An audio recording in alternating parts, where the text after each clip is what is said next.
Hi, I'm Jennifer Grace, and I was able to direct my own destiny and win the 2011 New York Movers and Shakers Hay House contest. Although I didn't do it alone. I had a little help from Will and Grace. If you've ever been on a film set, every good director has two assistants. And so you don't need to direct this movie on your own. You actually can have some help. And those two assistants' names are Will and Grace. You remember that 1990s TV show? Yeah, I'm not talking about that. So Will and Grace. Will is the action. It's the determination. It's the perseverance. It's what you do out in the world to make your life happen. And Grace is the serendipitous moments when all the doing is done, all the will has been done, and that you find yourself in the right place at the right time where everything comes together in this divine orchestration, this perfect moment. So you need both of them to really reach your highest potential.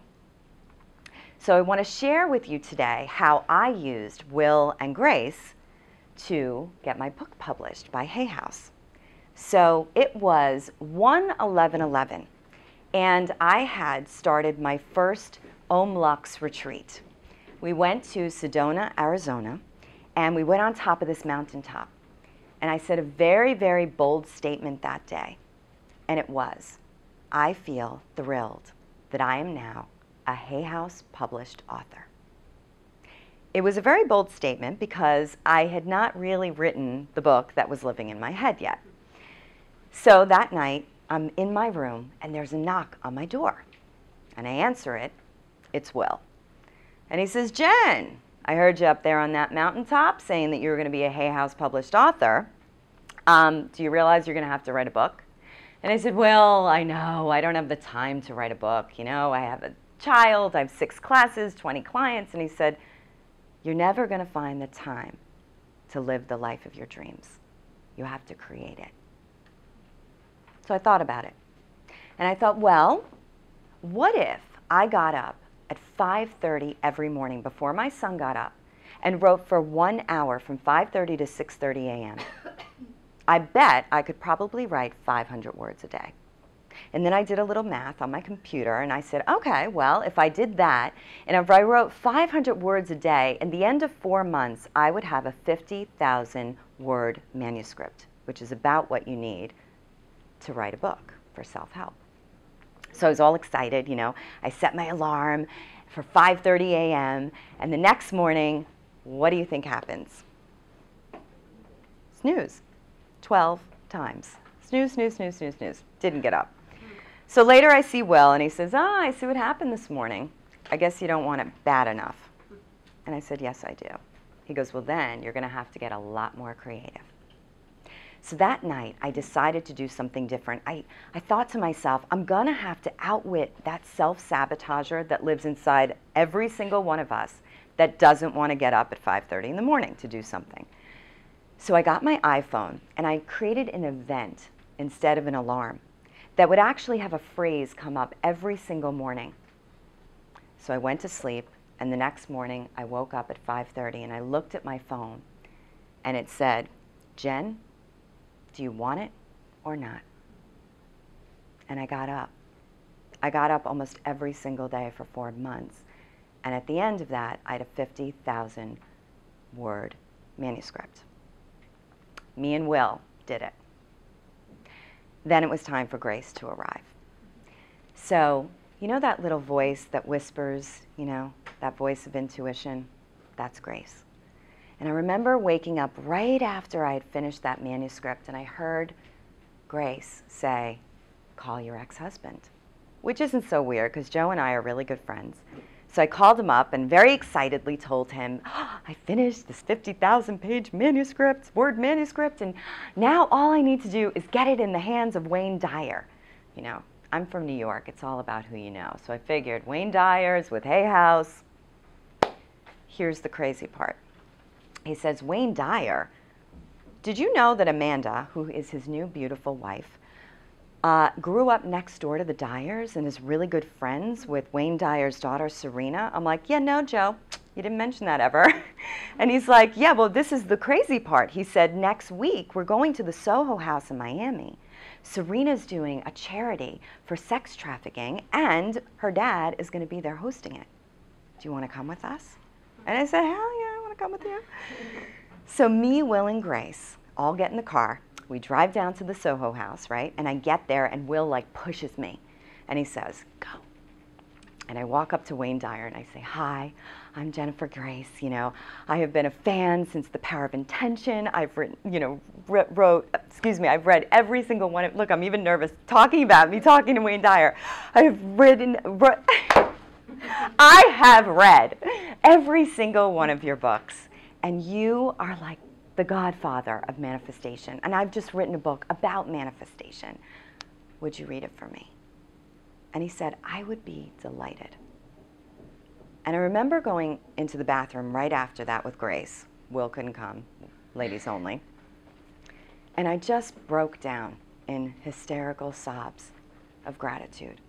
You know, that I had the tenacity and the perseverance, that I put forth that effort with Will, so that when that amazing moment, you know, that divine orchestration of grace came, I was ready. You know, opportunities come to us all the time, and if we're not ready, we miss them. And so I was filled, I mean, you see my chills right now, you know, with so much gratitude that I had done what I had done. So a couple weeks pass, he gets my book, and I hear back through Serena what he thinks. And he says, okay, tell this girl she's got a really great idea. And this is definitely something different for the topic of manifestation. See, what I had done was I had realized that, you know, everything you think, believe, and feel is being channeled through your consciousness, creating your reality. So I knew there was a tool for the thinking, right? The I am living my life's purpose. I am in a healthy, conscious relationship. We know that tool. There's also the tool for believing. You know, you need to believe whatever you're thinking. So there were tools like affirmations to help reprogram limiting belief systems. But everywhere that I looked, all of the books that I read and the movies I watched, there was no tool for the feeling. And did you know what the language is that the universal energy that's all around us speaks? Do you know what language it speaks?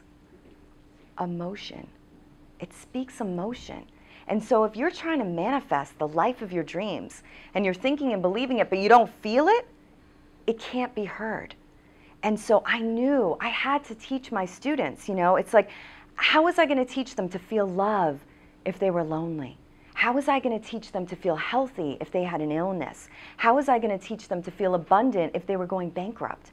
What was the tool for the feeling? And so since I was an actor, my entire life, a light bulb went off. And I realized what I had been doing unknowingly myself in my own manifestation sessions. I was feeling. I was feeling the way I'd been trained to feel, like an actor does. I mean, when you see Meryl Streep up on that stage, don't you believe every single word that's coming out of her mouth, right? You know why? She believes it. And there are different tools, actors' tools, that can get you to that place of feeling.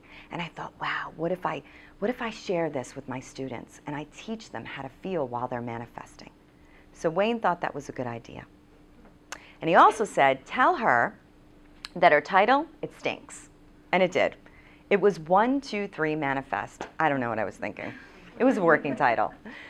So the next morning, it was the very next morning, Grace whispered into my ear, the title of your new book is Directing Your Destiny. How to become the writer, producer, director of your dreams.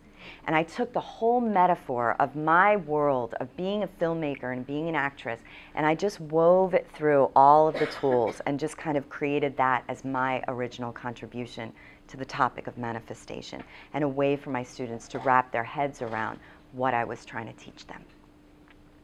So, unfortunately, Wayne Dyer did not make one phone call and call, you know, the president of Hay House and say, I have your next best-selling author. No.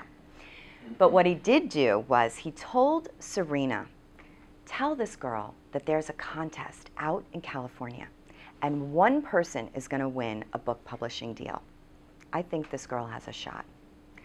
So me, Will, and Grace get on a plane. We go out to San Diego. We walk in the room, and there's like 300 people. And we're taught in this amazing workshop how to write a book proposal, which is kind of like a business plan for a book. And then whoever submits the best book proposal in 2 months' time will win that publishing deal. So guess who got up at 5:30 every morning for 2 months? Me and Will. And we created a beautiful book proposal. You know, I had a wonderful team help me. Dyer wrote the foreword to my book. I mean, I literally thought I had it in the bag. So that day, I'm checking the Hay House Facebook page, and I'm looking at my phone to see if Reed Tracy is going to call me.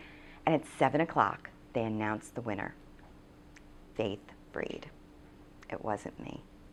It was a woman out in California who had written a really cool book. And so I cried for 24 hours.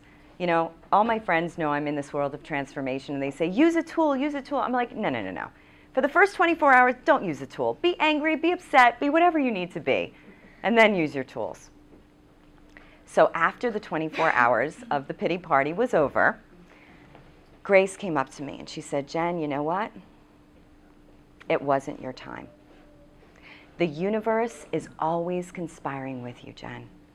Even in the face of obstacle and delay, your time will come. Let go, surrender, and just accept it for what it is. And Will looked at me and he said, yeah, whatever. There's another contest in New York City in 2 weeks. Do you want it or not? So, me, Will, and Grace got back on a plane. We went out to New York City, and we go through the exact same process. But now we're in New York City, and there's twice published authors, Harvard medical doctors. I mean, the competition is so fierce. And I go through the entire process again, but I'm understanding now what Hay House really wants. They want somebody that builds a platform. So in that next 2 months, not only do I go back and I re-edit this book proposal, but I also get my Twitter followers up and the Facebook, fan up, and I do all of this different work. I get myself booked on a national television show, and I resubmit. And on December 20th, 2011, almost 11 months to the day that I stood on a mountaintop and I made the bold statement that I feel thrilled that I am now a Hay House published author, Reed Tracy called me, the president of Hay House, and he said, Jennifer, not only are we going to give you the first prize, your own book publishing deal, we're also going to give you the second prize, your own radio show. Welcome to the Hay House family. So, me, Will, and Grace popped open a bottle of champagne and we celebrated. And I couldn't have done it without them, You have to really know when you need to be in that will, in that nonstop determination, no matter what everybody says. When I lost that first contest, that gremlin that lives inside of my head just said, you're not good enough, your book stinks, don't try again, there's too many books on the law of attraction. But I kept marching forward. I didn't listen to that voice. I didn't give it power. So even when everybody all around you is saying it's a no, but inside of you, you're in alignment with who you are expressing yourself creatively in a way that brings you so much peace and joy and knowing, then you keep marching forward.